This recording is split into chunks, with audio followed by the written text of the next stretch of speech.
So, kind of kicking it off, the medium of Batman in comics is what a lot of fans are familiar with, and when you leave that medium, people get kind of anxious about that. That being said, what would you say, what do fans of the comics have to look forward to in Batman Ninja, or what do you think they really like about Batman Ninja, even though it's a different medium for them? I would say the biggest thing is that Warner Brothers was very, very trusting with sort of the IP and character of Batman to this production, and they really wanted the Japan team to make it very authentically anime, and entrusted us to make it authentically Batman. So our job was really to make sure Batman felt like Batman, even in the context of this film, and that all the villains spoke like how the villains did, and they acted in a certain way, and there was sort of a Western narrative and character arcs that were sort of threaded throughout the story. I think what Batman fans can look forward to is that it's like, we're expanding the mythology, right? We go back in time, we introduce all these things, and what I think is really awesome about this one is that it's not, we're not seeing Japan through the eyes of Batman, we're seeing Batman through the eyes of Japan. So we get a whole different lens on who the Batman character is, that's more culturally specific, but at the same time, brings up new challenges for him. And like in this one, we saw that, normally he's a leader, he's on his own. He's solitary. And then he kind of becomes a leader of this, he has these people following him, this ninja clan. Mm-hmm. So, it's a really different side of him. And then all the Robins, which is, amazing. Yeah, that's true. There's a different shading to this Batman. I think he's more vulnerable than other Batmans. He actually screws up a lot. And, he loses all his weapons right away. He gets tricked by a lot of people. And it isn't until he's sort of stripped of everything that he sort of has a big sort of crisis of conscience as to, who is he? And then he realizes that he's actually the Batman and sort of the leader of this group, and he sort of finds strength in the people. In some ways, it's very Japanese. He's sort of he becomes like a Japanese hero as opposed to being solitary. He's sort of become a group to take down, all the villains and stuff. I think the one other thing is just to add on to that is in this one, they really play with that idea of would Batman ever really kill the Joker?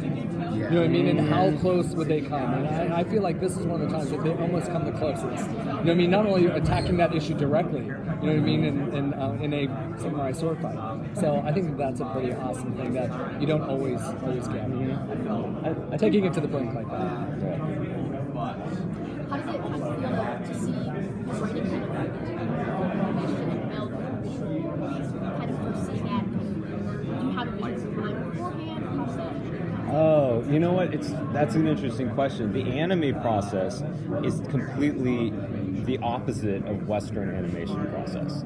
And so the anime process is completely visually driven. So it's designs, characters, storyboards. I actually first learned about it because I was helping Miyazaki out on Spirited Away and watched that process firsthand, which it's basically very visually driven. He sort of has a loose idea of what the story is. You thumbnail it out, and then you kind of start animating. And you're like, whoa. And then you figure out what the characters are saying, and then you record the actors at the end. And so when people it's the manga process, coming from manga, right. Where it's all visual, yeah. Yeah, and so I know there are anime purists who are oh, I only watched the Japanese sub version. But it's well, I have news for you, that's dubbed as well, because they record the actors at the end, and the writing and dialogue come at the end because it's so visually driven, and there's visual jokes, visual moments, And so for us, we really let the visuals sort of lead us through the process. Yeah.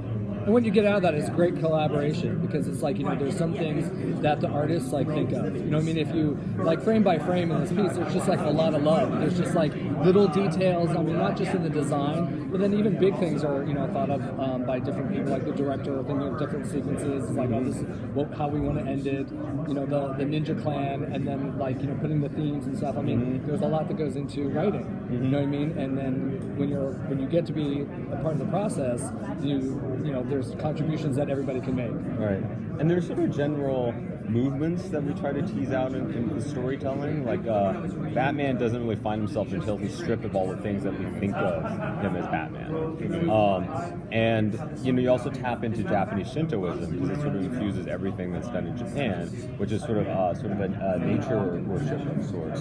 And so Batman loses his technology, and it isn't until he embraces nature and his natural self that he's able to defeat all the bad guys. The super robots are basically defeated by by monkeys and bats, you know, at the end. And then at the very end, you know, after something that is so big, how do you distill it back down to like Joker and Batman? And it's just a samurai sword, a fight on a rooftop, and like these two guys going at it. And the big question is Batman going to kill the Joker, and will Joker kill the Batman? And it seems like the answer is yes for the Joker and no for the Batman. In addition to that, you also have that great motif of transformation.